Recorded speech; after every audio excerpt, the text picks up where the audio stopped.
So do you need a realtor or a real estate professional to buy a house? So like if I wanted to buy a house from Alfred, uh, do I need a professional or can we just do it ourselves? Well, I'm Rami Dhillon and I'm a real estate agent with Realty ONE Group Southwest in Temecula, California. And this is my buddy Alfred. I'm Alfred Ramirez from Impulse Capital Partners. So Alfred, this happened to me last week.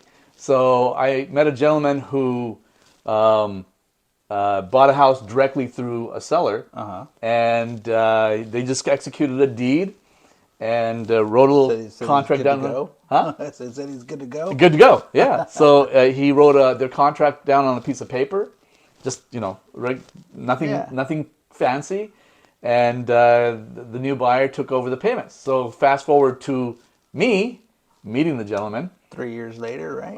I'm talking no, maybe 5 or 6 years Oh, later. wow. Okay, and he has a notice of default, and he had been trying to refinance the house for a while, but his lender wouldn't refinance it because you know why? Because they consider the deed uninsurable. Uninsurable, huh? Right. So why would a title company consider a deed uninsurable? So if an individuals do a transaction by themselves, so between a family member or a friend or someone you know. So this is why you should use a realtor or a real estate professional to kind of come in and handle those transactions for you, Right. or you run into these kind of issues. Exactly. Now, it doesn't just have to be a real estate agent. I mean, okay, so let's say you want to cut the realtor out, fine. I don't think you should, but let's say you do. If you're an investor, I wouldn't cut your realtor out, especially have Right. a good one. Right. But if you're just a regular homeowner and you want to try this on your own, at least have title or escrow. help you out. Exactly. And Alfred's right. So at least if you don't use a realtor, at least get a title company and or an escrow company involved.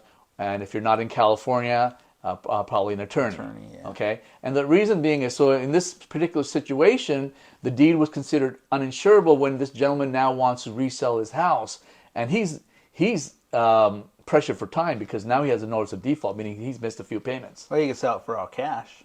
You could, but You know? But regardless, still, the title's uninsurable. I wouldn't buy a title that's not insured. right, Because what happens if that title's not clear for whatever reason, or there was a lien put on that title that was supposed to be paid off, Right. and it didn't get paid off. Well, now you're responsible for that. You don't Right. have insurance on that. exactly, and that's why how a deed becomes uninsurable is if a title company doesn't look at it, right? Meaning examine it, do a title search, and make sure there are no liens. Sure, yeah, there are. Right. No What else liens. could there be like judgments? Liens, judgments, entitlements. Right.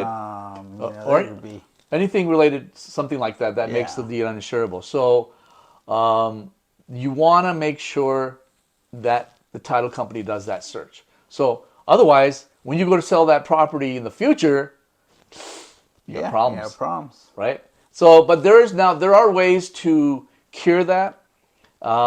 If you can prove that you did buy the property from this individual, or you did sell it if you're the seller, and maybe a contract, something on paper, anything that shows that hey, this was me, or else the title company will maybe ask you to execute what's called the uninsured deed affidavit from the actual seller. If you can find the seller. Yeah, if it's been 5 years, 6 years, I doubt it. So in my case, the new owner couldn't find the guy who sold it to him because we were trying to get that uninsured deed affidavit, right? So we had to create all this other evidence to support that, yes, I did buy this property legitimately from this individual, and we were able to do that.